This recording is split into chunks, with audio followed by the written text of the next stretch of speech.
सकाळपासूनच पाऊस पडत होता. असा पाऊस जो फक्त रस्ते ओले करत नाही तर मनालाही थोडं हळवं करून टाकतो. आभाळ ढगांनी भरलेलं होतं, गार होती आणि शहर नेहमीपेक्षा जरा संथ वाटत होतं. मी उशिरा निघालो होतो. नेहमीसारखाच जीवनात काहीच नवीन घडत नव्हतं. काम, जबाबदाऱ्या आणि दिवसेंदिवस वाढत चाललेला एकटेपणा. प्रेमावर विश्वास ठेवायचा, पण तो कुठेतरी हरवलेला होता. बसस्टॉपवर पोहोचलो तेव्हा तिथे गर्दी होती.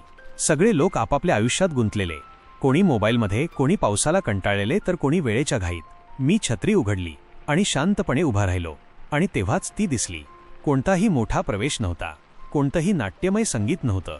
ती फक्त तिथे उभी होती, हातात छोटीशी छत्री, केस थोडेसे ओले आणि चेहऱ्यावर एक असं शांत भाव, जणू तिला या पावसाची सवय होती. क्षणभर आमच्या नजरा भिडल्या, फक्त क्षणभर. पण त्या क्षणात माझ्या मनात काहीतरी हललं. मी लगेच नजर वळवली, कारण खरं सांगायचं तर अशा क्षणांवर विश्वास ठेवणं मी कधीच शिकलो नव्हतो.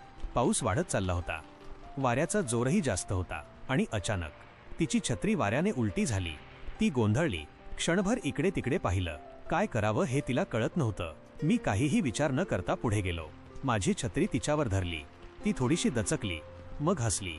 ते हसू आजही आठवतं. थँक्स, ती म्हणाली. आज पाऊस जरा जास्तच हट्टीये. मी काहीतरी उत्तर दिलं, पण खरं सांगायचं तर आज मला ते शब्द आठवत नाहीत. कारण त्या क्षणी शब्द महत्त्वाचे नव्हते. आम्ही दोघं एकाच छत्रीखाली उभे होतो. पावसाचे थेंब जोरजोरात जमिनीवर पडत होते. गाड्यांचा आवाज, लोकांची धावपळ, सगळं असूनही त्या छत्रीखाली एक वेगळंच शांत जग होतं. हळूहळू बोलणं सुरू झालं. नाव विचारलं. तिने सांगितलं. मी कुठे काम करतो, ती कुठे जातीये. साध्याशा गप्पा, पण त्या साधेपणात एक ओढ होती, जणू आपण आधीपासूनच एकमेकांना ओळखतो. ती बोलताना अधूनमधून हसत होती आणि मी तिला ऐकत होतो. खूप दिवसांनंतर असं वाटत होतं की कुणीतरी खरंच ऐकतोय आणि कुणीतरी खरंच बोलतंय. बस यायला उशीर होत होता. पाऊस थांबायचं नाव घेत नव्हता. आम्ही अजून थोडा वेळ तिथेच उभे राहिलो. कधीतरी शांतता येत होती, पण त्या शांतता ऑकवर्ड नव्हती. ती आपली वाटत होती. बस आली. सगळे धावत चढू लागले. गर्दी वाढली. आम्हीही बसमध्ये चढलो. गर्दीत उभे राहिलो.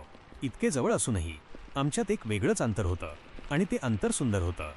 कारण काही जवळीक स्पर्शापेक्षा खोल असते. तिचं स्टॉप आलं. ती खाली उतरली, मग क्षणभर थांबली. मागे वळून पाहिलं. मी हसलो, तीही हसली. काहीच बोललो नाही, काहीच विचारलं नाही. बस पुढे निघून गेली. आणि तेव्हाच मला जाणवलं, काही भेटी आपल्या आयुष्यात फक्त यायला असतात, थांबायला नाही. आज खूप वर्ष झाली. आम्ही पुन्हा कधीच भेटलो नाही. मला तिचा नंबर माहीत नाही, तिला माझा पत्ता माहीत नाही, पण तरीही ती भेट माझ्यासोबत आहे. आजही जेव्हा पाऊस पडतो मी नकळत थांबतो. बसस्टॉपवर उभा राहतो, छत्री उघडतो आणि मनात विचार येतो, कदाचित तीही कुठेतरी याच पावसात एखाद्या अनोळखी माणसासोबत एकच छत्री शेअर करत असेल. काही प्रेमकथा पूर्ण होत नाहीत, पण त्या अपूर्णतेतच त्या सर्वात जास्त जिवंत असतात. आणि म्हणूनच त्या पावसाच्या दिवशी झालेली ती पहिली भेट आजही विसरता येत नाही.